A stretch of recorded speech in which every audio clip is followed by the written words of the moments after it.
All right, let's talk about the scapula and answer the questions: what is the scapula? What are its primary bony landmarks? And what are some reasons to learn about it? Hello, everyone. My name is Dr. Morton, and I am the noted anatomist. So to begin with, the scapula is also known as the shoulder blade.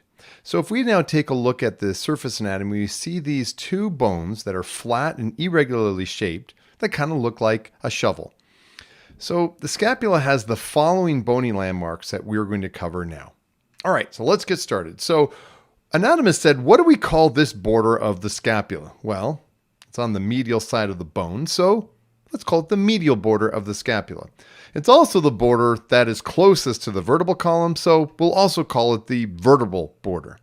Well, what about this one? What about this border? Well, it's on the lateral side of the bone, so why don't we call it the lateral border of the scapula? It's also the border that's close to your armpit, so we'll call it the axillary border as well.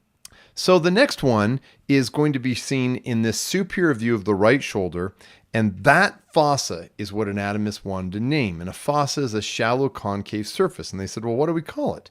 Well, it's on the deep surface of the scapula, right against the rib, so why don't we call it the subscapular fossa? The prefix sub means deep. Like a submarine goes deep to the water. Subscapular fossa is the deep surface of the scapula. And so here in its anterior view, it looks like that shallow concave surface on the anterior surface of the scapula. And here we have the subscapular fossa, and we can see it right against the rib. So it's also called the costal surface of the scapula, but subscapular fossa is what's usually used. And anatomist said, well, what do we name this muscle that's coming from the subscapular fossa? And they said, I know. We'll call it the subscapularis muscle. To talk about the next structure, let's take a look at this picture of Athens in Greece, this beautiful ancient city. And on the outskirts of the city is shing. They call it the Acropolis. And it got its name because in Greek, the prefix akron means highest or the summit, and polis means city, which basically means it's the highest part of the city. And here's a picture of Selena and I circa 2011 in Athens. And why am I showing this? Only because it looks really cool. And it was 11 years ago for me right now. I was thinner, and this is before COVID when we were traveling. That's it. And I also got a chance to go by Mars Hill. That was fantastic. All right. So here we've got an anterior view of that structure. And anatomist said, well, what do we call that structure? Well, it's the highest point of the shoulder. And so they said, what is the word for highest? Well, in Greek, it's akros. And what is for shoulder? It's omos. So they called it the acromion. The point, the highest point of the shoulder is where it got its name, just like the Acropolis. And so there is the acromion in this anterior view. And then there's the acromion on the posterior view of the scapula. And so when we're looking as a bird's eye view, that's this flat surface, and it's quite large. That is the acromion. And the acromion also articulates with the clavicle. And so between the acromion and clavicle is a joint.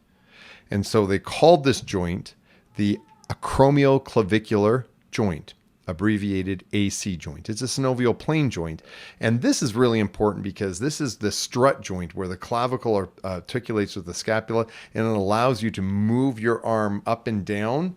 And the clavicle and scapula are able to move that so your arm gets so much mobility. The next structure is this one, all along the back of this ridge of the posterior portion of the scapula. And anatomist said, what do we call this spiny-like structure? This spine all along the back of the scapula. And they thought, this is easy. We'll just call it the spine or spine of the scapula. And it's important because that spine of the scapula has the trapezius muscle that anchors to it to help give support to the scapula and move it, as well as the deltoid that anchors to it that helps to move the humerus. And in surface anatomy, that's what the spine of the scapula looks like. It's just kind of funny because out of all the pictures, this is the one that I found. It's pretty cool looking. All right, so there's the spine of the scapula. Next, anatomist said, well, what do we call this fossa above the spine? A fossa is a shallow concave surface.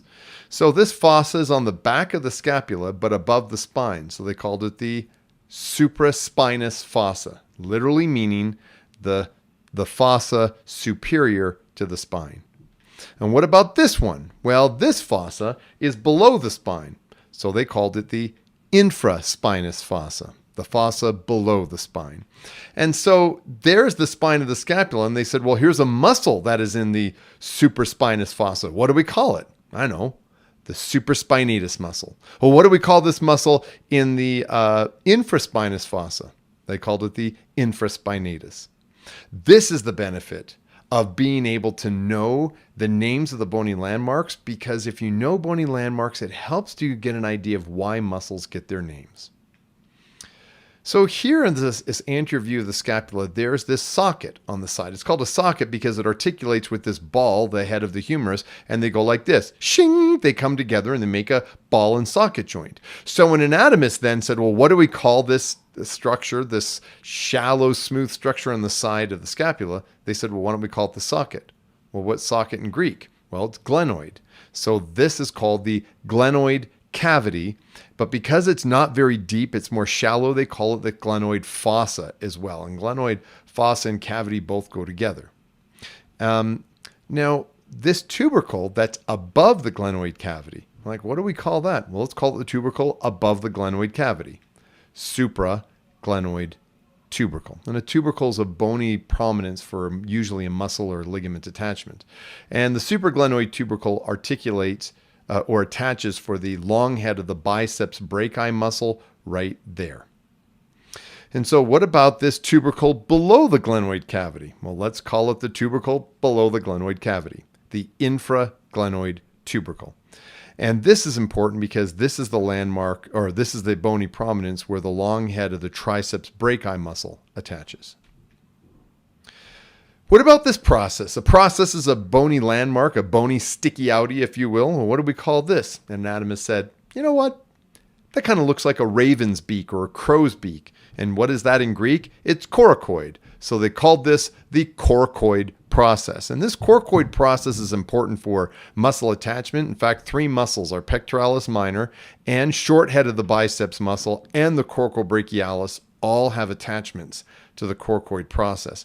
And in surface anatomy, it's a good landmark to be able to palpate. You find the clavicle and it's right below the lateral third. So it's right there is where the coracoid process is in surface anatomy. So now let's go to this notch. Well, what do we call this notch? Well, it's on the top of the scapula. So what do we call it? The suprascapular notch. So there it looks like in an anterior, and there's the posterior, anterior and posterior.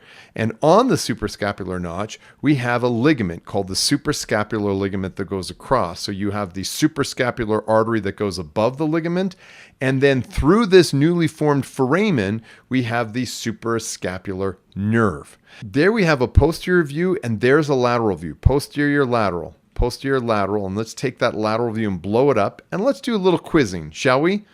What do you call this border on the lateral side? It's the lateral border. Well, what do we call this fossa on the lateral surface? Well, it articulates with the head of the humerus, so it's a socket, so it's called the glenoid cavity or glenoid fossa.